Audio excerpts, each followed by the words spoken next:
Good evening everyone, it's Chandrakala. Today we will see some numerical questions of first chapter, that is first A. So we will start from question number 16. Question number 16 is a uniform half meter rule can be balanced at the 29 centimeter mark when a mass of 20 gram is held from its one end. That means this time we will not take the length of the meter scale as 100 because here he is saying that it is a half meter scale. That means from 0 to 50 centimeter only, and we will consider its midpoint obviously because the weight will suspend at the midpoint. Okay, then the next thing is balanced at a 29 centimeter. That means the balancing or pivoted point or fulcrum is at 29 centimeter. Done. When a mass 20 gram at one of its end, so let it be 20 gram. Okay. Now one more thing is, you see here the unit is not gram force. That means this is not weight. Actually this is given as mass. No doubt here overall, because if we will suspend any mass, then automatically the mass will be converted into weight. If the object is placed on earth's surface, it will be automatically converted into weight, and obviously we will consider it as a force. But here actually the mass is given. When you multiply it by g, you will get weight, but here we will not need it because they are asking draw a diagram of the arrangement. So the first question we have already done. We have drawn the diagram. And the second thing, find the mass of the half meter rule. We have to find out mass. Now you see, the mass or the weight of the body is considered to act at the midpoint.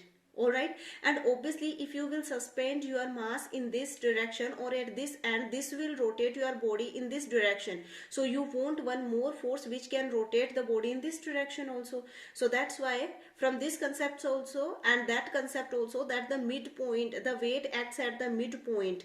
So that means if we want to calculate the weight of this meter scale, or if we want to calculate mass of meter scale, then we will consider that it is acting at 25 centimeter. Now we will apply our same formula, that is from the principle of moments. Clockwise moment is equal to anti-clockwise moment, or you can say anti-clockwise moment is equal to clockwise moment. I am directly doing the answer. Okay. So you see here what is the mass, that we don't know, but the distance, you see distance between pivoted point and the force or line of action of force, that is 4 centimeter. That is 29 minus 25. And for this weight or this mass, the perpendicular distance from pivoted point is, you see, 50 minus 29, 10 minus 3, 2, 21 centimeter. So this distance is 21 centimeter, this is 4. So the force F1 that we don't know, but it will be equal to mass of the meter scale. Distance is 4 centimeter. F2 is 20 into, what is the distance? 21.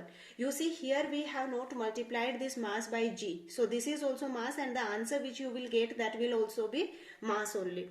So here mass will be equal to 20 into 21 upon 4. So it is 5. That is 21 into 5 ton and gram. This is our 16 question B part. Now let's see question number 17.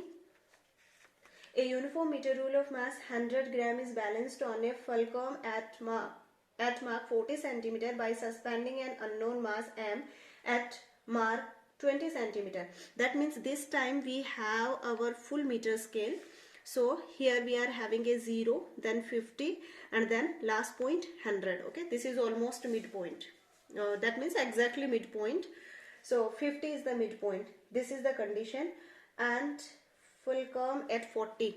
At 40 we have kept one fulcrum, that is balanced pivoted point, and a mass m at 20 centimeter. Here suppose it is 20. So here we have suspended a mass. Right now we don't know what is the value of mass, but what we know is weight, or you can say mass of your meter rule is 100. That we know, and we know that mass or weight acts at the midpoint. That means this 100 is here, that we are sure, right? So now what we have to do, we have to find out the value of m.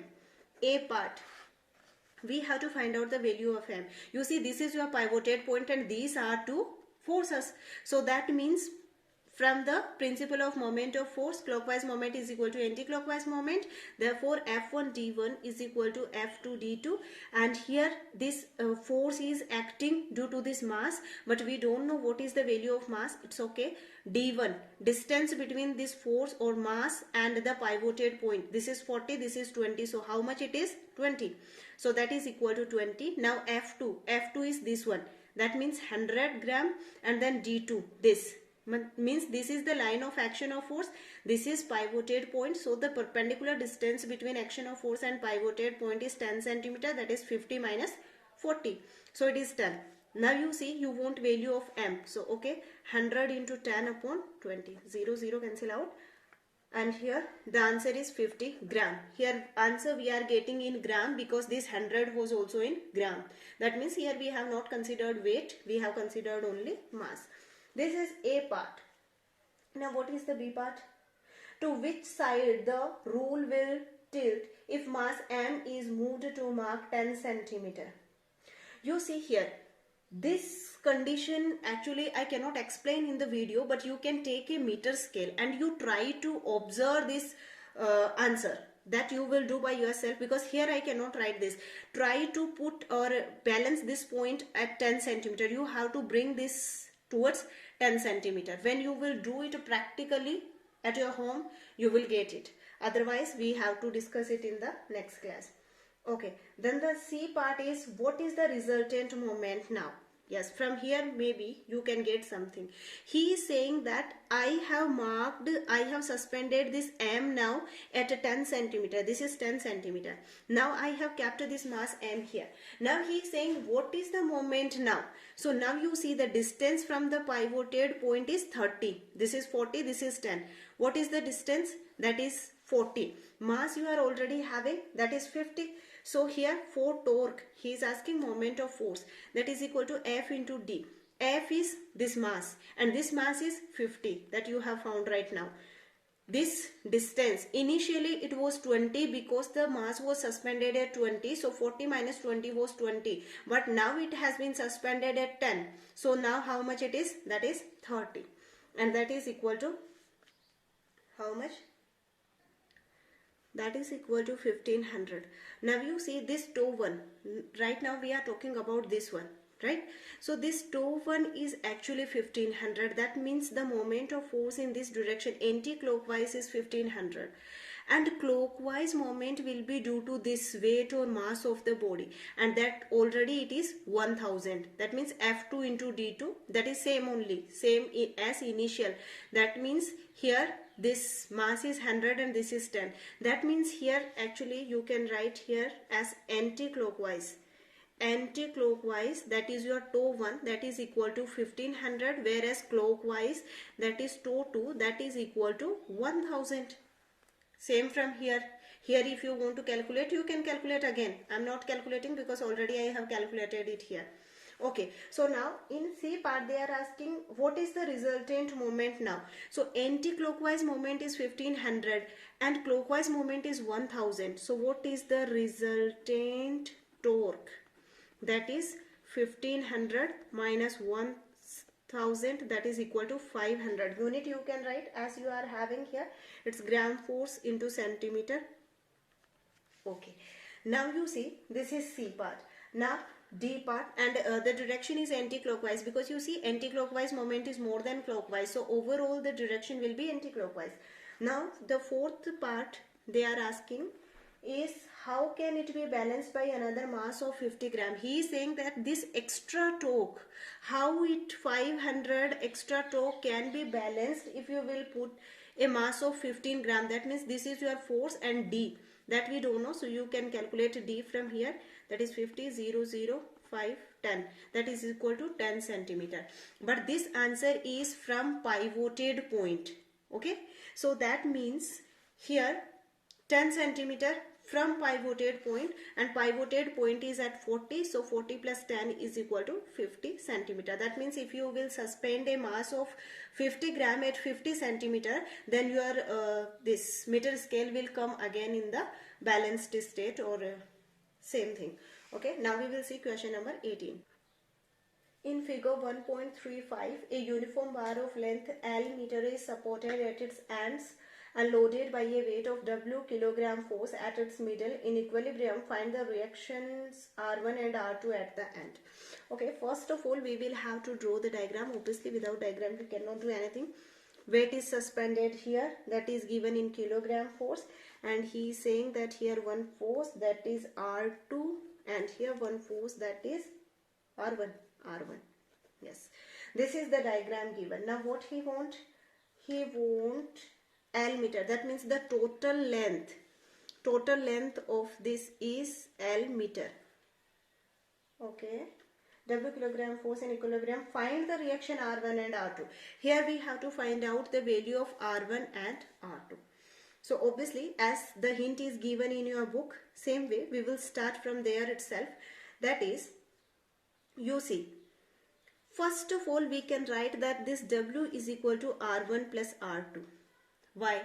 Because this we want it in the equilibrium or balanced state, right? So this force W is acting in the downward direction and two forces R1 and R2 are acting in the upward direction.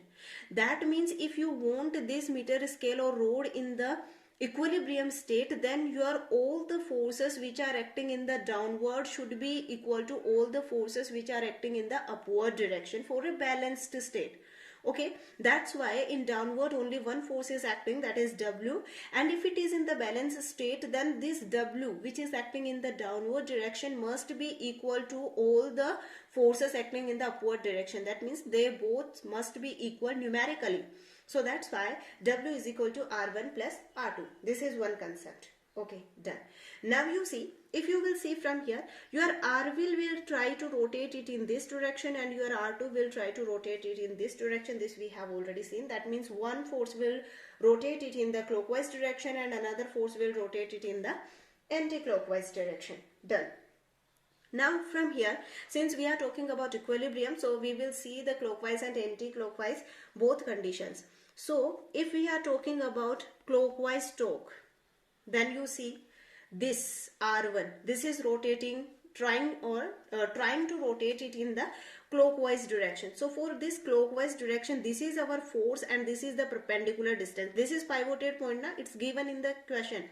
So that means this is the perpendicular distance. Now if the total length is L and if this is the midpoint, because weight acts at the midpoint, therefore this length is L by 2 and this is also L by 2. So here for this torque we want one force and we want one distance. So the force acting is R1 and the distance is L by 2. Perpendicular distance from line of action of force to the pivoted point, that is L by 2. Let it be question number 1. Similarly, anti-clockwise torque, obviously your R2 is trying to rotate. Actually it is not rotating because it is in equilibrium state, that means in the balanced state, but still you see R2 will try to rotate it in the anti-clockwise. So again the fact is this is line of action of force, this is perpendicular distance and this is your force. So force into D, that is force is here R2 and distance is L2. This is equation number 2. Done. Now from principle of moment,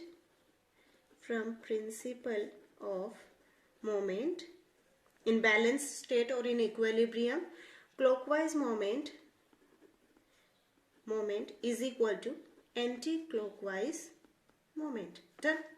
Clockwise moment is R1 into L by 2 and anti-clockwise moment is R2 into L by 2 from 1 and 2.